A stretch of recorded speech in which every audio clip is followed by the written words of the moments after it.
ईसा मसीह के जन्म से सूर्य तक की कहानी। नमस्कार दोस्तों, तो कैसे हो आप सभी। आशा करता हूँ कि आप सारे ठीक होंगे। अगर आप हमारे चैनल पर नए हो तो चैनल को सब्सक्राइब जरूर कर लीजिए। तो चलिए वीडियो शुरू करते हैं। ईसाई धर्म को क्रिश्चियन धर्म भी कहते हैं।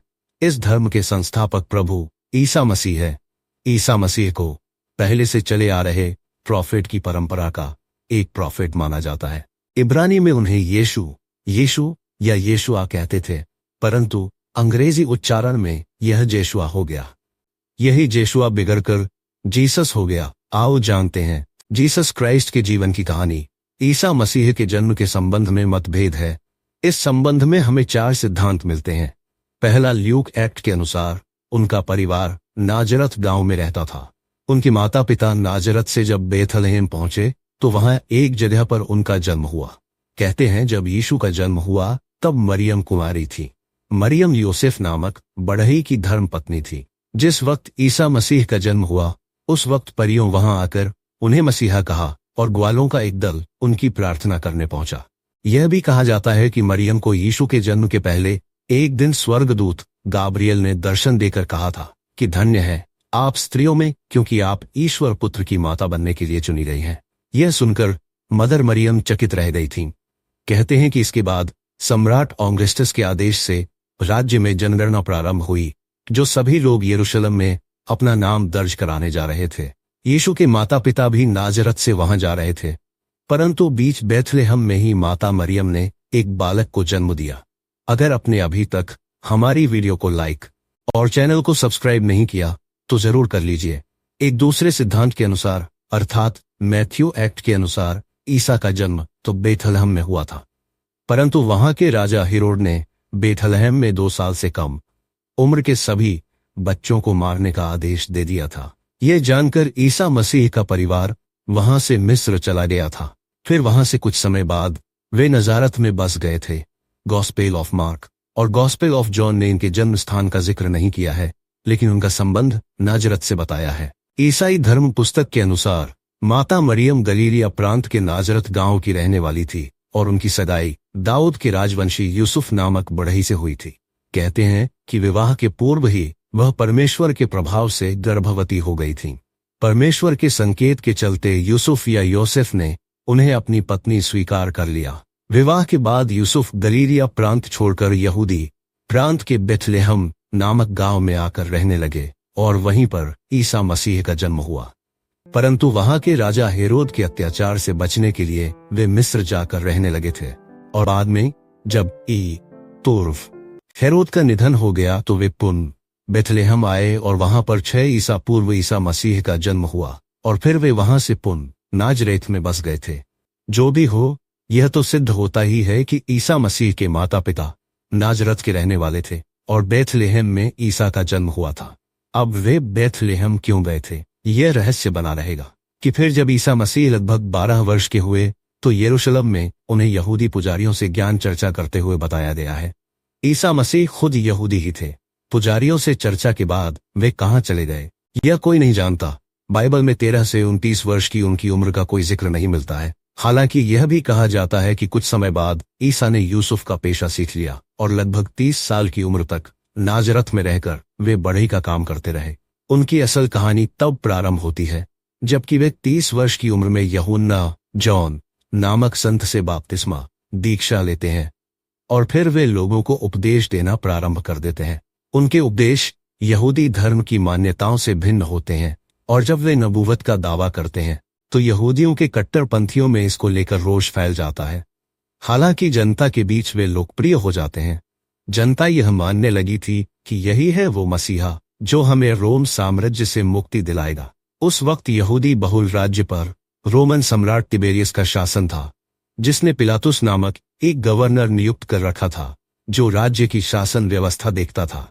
यहूदी मानते थे कि हम राजनीतिक रूप से परतंत्र हैं और वे 4 शताब्दियों से इंतजार कर रहे थे ऐसे मसीहा का जो उन्हें इस गुलामी से मुक्त कराएगा। फिर जब सन 27 में यूहन्ना बपतिस्ता यह संदेश लेकर बपतिस्मा देने लगे कि पछतावा करो, स्वर्ग का राज्य निकट है, तो यहूदियों में आशा की लहर दौड़ गई और वे उम्मीद करने लगे कि मसीह शीघ्र ही आने वाला है। ऐसे में ईसा मसीह का सरल भाषा में उपदेश देना और लोगों की सहायता करना यह संकेत दे गया कि यही मसीहा है। वे लोगों के बीच लोकप्रिय हो गए। उनकी लोकप्रियता से कट्टरपंथी यहूदियों के साथ ही रोमनों में भी चिंता की लहर दौड़ गई थी। हालांकि ईसा मसीह कहते थे कि मैं मूसा के नियम तथा नबियों की शिक्षा रद्द करने नहीं बल्कि पूरी करने आया हूँ। ईसा मसीह यहूदियों के पर्व मनाने के लिए राजधानी यरूशलेम के मंदिर में आया तो करते थे, किंतु वह यहूदी धर्म को अपूर्ण समझते थे। वह शास्त्रियों द्वारा प्रतिपादित जटिल कर्मकांड का विरोध करते थे और नैतिकता को ही धर्म का आधार मानकर उसी को अपेक्षाकृत अधिक महत्व देते थे। जनता उनकी शिक्षा और उनके द्वारा किए गए चमत्कार देखकर मुग्ध हो गई और उन्होंने उन्हें नबी मान लिया। तब ईसा ने यह प्रकट किया कि मैं ही मसीहा हूँ, ईश्वर का पुत्र हूँ और स्वर्ग का राज्य स्थापित करने स्वर्ग से उतरा हूँ। ईसा मसीह ने अपने संदेश के प्रचार के लिए 12 शिष्यों को चुनकर उन्हें विशेष शिक्षण और अधिकार प्रदान किए। स्वर्ग के राज्य के इस संदेश के कारण ईसा के प्रति यहूदी नेताओं में विरोध उत्पन्न हुआ। वे समझने लगे थे कि ईसा स्वर्ग का जो राज्य स्थापित करना चाहते हैं वह एक नया धर्म है जो यरूशलेम के मंदिर से कोई संबंध नहीं रखता। वे इसे यहूदी धर्म की मान्यताओं के खिलाफ मानने लगे। ये 12 शिष्य थे: पीटर, एंड्रयू, जेम्स जबेदी का बेटा, John, Philip, Bartholomew, Matthew, Thomas, James Alphaeus का बेटा, संत जुदास, साइमन निजिलोट, मत्तिया। फिर ईसा मसीह एक दिन 29 में गधी पर सवार होकर यरूशलेम पहुंचे।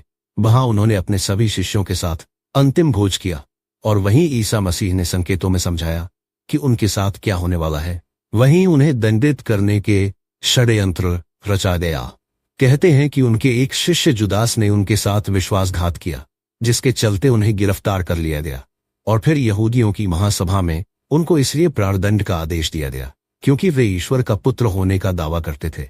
रोमन साम्राज्य के गवर्नर पिलातुस ने दबावश यहूदियों के इस आदेश को मान लिया और राज्य में किसी प्रकार का कोई विद्रोह न भड़के इसके लिए उन्होंने ईसा को क्रूस पर लटकाने का आदेश दे दिया।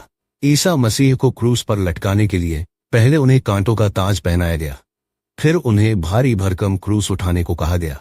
ईसा मसीह उस क्रूस को उड़ाकर वहां तक चले जहां पर उन्हें क्रूस पर लटका दिया गया। ईसा मसीह जिस जगह पर सूली चढ़ाया गया था उस स्थान को गोलगोथा नाम से जाना जाता है। यह जगह इस्राएल की राजधानी यरूशलेम में ईसाई क्षेत्र में है। इसे ही हिल ऑफ द कैलवेरी कहा जाता है। इस स्थान पर चर्च ऑफ फ्लैजिलेशन है। होली स्कल्पचर से चर्च ऑफ फ्लैजिलेशन तक के मार्ग को दुख या पीड़ा का मार्ग माना जाता है। यात्रा के दौरान 9 ऐतिहासिक और पवित्र स्थल हैं। चर्च ऑफ फ्लैजिलेशन को वह स्थान माना जाता है जहां सार्वजनिक रूप से यीशु की निंदा हुई और उन्हें गोलगोथा की पहाड़ी पर क्रॉस पर चढ़ा दिया गया। प्रभु यीशु पर 3 आरोप लगे थे। सबसे बड़ा आरोप यह था कि वह खुद को मसीहा और ईश्वर का पुत्र कहते थे। यहूदियों के धर्म गुरुओं को यह अच्छा नहीं लगा और उन्होंने इसकी शिकायत रोमन गवर्नर पिलातुस से की। पिलातुस को यीशु में कोई खोट नहीं नजर आई। तब भी रोमी टुकड़ी के सिपाहियों और उनके सूबेदारों तथा यहूदियों के मंदिर के पहरेदारों ने यीशु को बंदी बना लिया। वे उसे लेकर अंत में पिलातुस के पास लाए। यहूदियों के दबाव के चलते पिलातुस ने यीशु को कोड़े लगवाए। सिपाहियों कंटीली टहनियों को मोड़कर एक मुकुट बनाया और उसके सिर पर रख दिया। फिर उन्हें एक बड़ा सा क्रूस दिया गया जिसे लेकर उन्हें उस स्थान पर जाना था जहां सूली दी जाती है। इसे गुलगुता, खोपड़ी का स्थान कहा जाता था। संपूर्ण रास्ते में उन्हें कोड़े मारे गए और अंत में वे वहां पहुंचे और सभी के सामने 2 लोगों के साथ शुक्रवार को सूली पर लटका दिया। यीशु के क्रूस के पास उसकी मां मौसी क्लोपास की पत्नी मरियम और मरियम मगदलिनी खड़ी थी। ईसा मसीह को सूली पर से उतारने के बाद उनका एक अनुयायी शव को ले गया और उसने शव को एक गुफा में रख दिया गया था। उस गुफा के आगे एक पत्थर लगा दिया गया था। वह गुफा और पत्थर आज भी मौजूद है। इसे खाली कब्र कहा जाता है। बाद में उनके शव को विधिवत रूप से दूसरी ओर दफनाया गया। यरूशलेम के प्राचीन शहर की दीवारों से सटा एक प्राचीन पवित्र चर्च है जिसके बारे में मान्यता है कि यहीं पर प्रभु यीशु पुनः जी उठे थे। जिस जगह पर ईसा मसीह फिर से जिंदा होकर देखा गए थे उसी जगह पर यह चर्च बना है। इस चर्च का नाम है church of the Holi sculpture. Sculpture के भीतर ही ईसा मसीह को दफनाया गया था। माना यह भी जाता है कि यही ईसा के अंतिम भोज का स्थल है। रविवार के दिन सिर्फ एक स्त्री मेरी मैगदलेन ने उन्हें उनकी कब्र के पास जीवित देखा। जीवित देखे जाने की इस घटना को ईस्टर के रूप में मनाया जाता है।